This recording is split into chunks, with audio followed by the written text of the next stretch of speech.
But this community has no slave narrative. This has always been a free community, developed by freed men. That's why they call it Freedmen's Town. So when we look at the red bricks of the streets that we're concerned with and preserving today, and you tie that brick that was founded as a foundation for this community, those bricks led to the first all-brick structure, which happens to be a church, which I think ties into our first conversation, our first question around faith in a community, which says that all roads, brick, led to the church.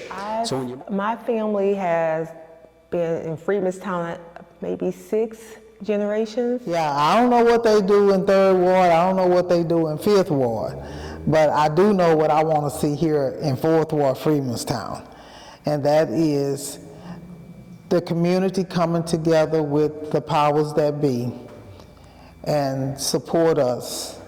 If they could support us in our vision and not camouflage it with whatever they're doing out here, and just work with us and understand where we're coming from.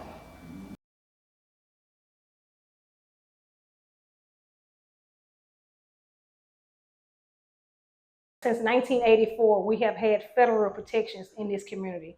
But that meant that if your project had federal funds, you had to adhere to a section called the 106. But if you did not have federal funds, you didn't. And so locally, city government and contractors were able to basically come through here and just take away most of our offerings because, they were, kind of private funded projects and things of that nature. And what occurred is that City Council, Mayor Anise Parker and all City Council, they actually voted for the brick streets to be removed. And it was our stance that they didn't have the authority or the jurisdiction because they are a city government and these streets have federal protection. They actually sent the contractors down here. It was Martin Luther King Day, which is a federal holiday. So that means the city of Houston is closed. And so I see these contractors, trying to, take the bricks out. And so I approached the contractors like, hey, y'all not supposed to be doing that. And the guy, he looked at me because I know of the protections on these streets. And so the fact that they didn't have TxDOT shirts on, these are federal streets, so TxDOT should be doing things. And they didn't have those shirts. And I was like, y'all not supposed to be doing that. And one of the contractors, and it's because of you, Mr. Contractor, that I'm here, he told me that we're going to take these bricks and there's nothing you can do about them. And at that time, I was not a part of any community group. I wasn't a part of anything. I was just, a resident of the community. And it was just, he had no idea who he was talking to because no, I wasn't a part of anything, but for you to come to my community and tell me you're going to take something that my ancestors paid for and laid and then tell me that there's nothing I can do about it.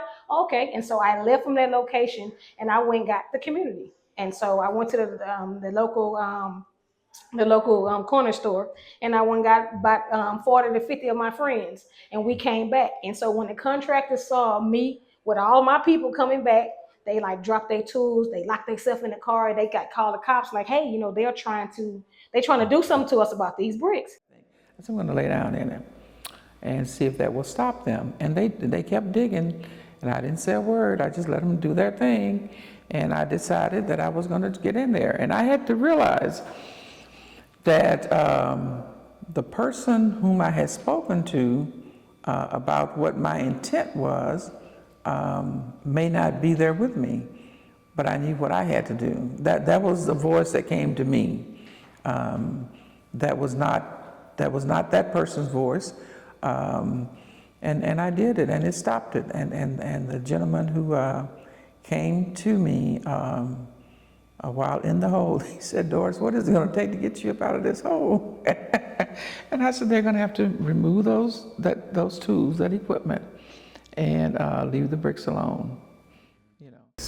What I believe keeps it alive is like people like me that still come back and give back to the community. And what's keeping it alive, you have to come back and invest. Your children are still here. Some parents, grandparents coming back, and be visible when you come back and do something that's worthy cause. We had a barbershop, I remember a church, there was a store, like a corner store, things that we don't have now. And I'm sure these things left like in the 90s. I'm sure it left like in the 90s. But the thing that I do remember is the shotgun houses that were across the street from where I grew up. They took those down and they renovated them into other houses. It just took away like the history of it. It's okay to renovate and fix it up, but they just took it away.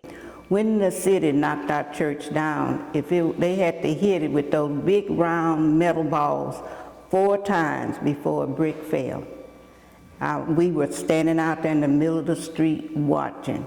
But the ideal, it seemed as if there's a transition in the neighborhood, so they wanted our church so they could build on it. But after the church was knocked down, I talked with our members, and to keep our tax dollars and to keep the ground, I tell them, is sacred ground. We created a prayer garden, and the prayer garden was for people that it was for anyone. I think that's one thing that killed us when I watched that film about what killed Freedmen Town, the 4th Ward. Just spending our money on commute cars and clothes and not thinking about people that's living next door, older people that's living next door, the houses running down. Get somebody to fix up those houses.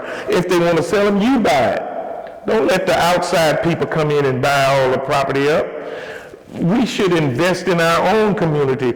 Churches should get together, I think, save your money, and the people that's selling, buy the property and invest together and make your community what it can be, a vibrant, a wonderful place to live.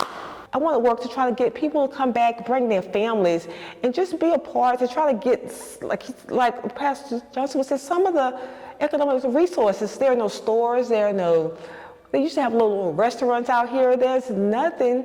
You come here, you go to church, but we can build from that. But if we have nothing open that we can bring resources to the community, we have to go out for everything. So those bricks at the city, we are working with archaeologist Dr. Alexandria Jones, and basically she came up with a proper preservation plan, because as of now, the city has not been, properly, preserving this historic assets, and they're actually in violation of the 106. But because of this plan that Dr. Jones has created, now we have an avenue to go forward. And so anytime that we are able to handle this historic asset, now we know what to do with it. And it's baby steps. Now, of course, this stuff should have been done, and we can't worry about what should have been done. It's going on now. And so the proper thing that we need to do is basically analyze them, to basically see what they're even made of. They don't have markings, they don't have stamps. And to basically what we need to do, because so many times we always have to prove our history. And so we recently found out that there has never been a typology done on the bricks that are considered to be the bricks from Freedmen's Town. And so with this project now, we'll finally get a typology on these bricks, and we won't have to keep on, saying that we did this and we did that. We will actually have the factual information, so we can, even though we don't need no one to validate our history and tell us if it's true or not, because African American history was not kept, by record, because if it was, then it would show our greatness. So they literally destroyed and burned down all the things, so you would not know how great we are. I would like to see us much further along than we are now. Will that happen? I don't know. But the battle is not over.